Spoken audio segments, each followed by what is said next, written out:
Bagi masyarakat di Bali, melatih dan melaksanakan yoga sehari-hari bukanlah hal yang aneh. Yoga sudah menjadi bagian dari kebutuhan hidup. Sastra agama telah menyebutkan yoga sebagai salah satu ajaran agama yang bertujuan melatih tubuh dan mengolah pikiran, sehingga tubuh manusia lebih sehat. Namun, ada pihak menilai yoga merupakan bagian dari suatu aliran kepercayaan yang memandang yoga dengan sebelah mata. Praktisi yoga, Luh Asli menilai, pemikiran semacam ini perlu diluruskan, baik melalui pemerintah maupun praktisi yoga itu sendiri. Yoga tidak memandang perbedaan kepercayaan maupun agama. Bagi para yogi, tujuan melatih dan menekuni yoga adalah membuat hidup menjadi lebih baik. Yang dikatakan aliran di dalam masyarakat, barangkali mereka belum paham bahwa sebenarnya pakem yoga sesungguhnya ada pada Yoga Sutra Patanjali.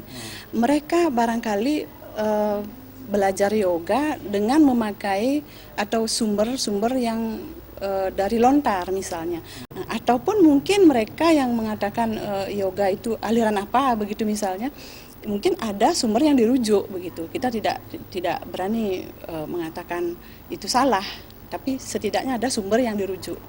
Sehingga itu benar juga begitu. Adanya pandangan miring tentang yoga tidak terlepas dari penyalahgunaan yoga oleh pihak-pihak tertentu. Yoga dijadikan sebagai kedok dalam memuluskan tujuannya. Hal ini tentunya harus diluruskan dan ditertibkan sehingga tidak terjadi salah tafsir terhadap yoga. Trimaja dan Saputra, Bali TV.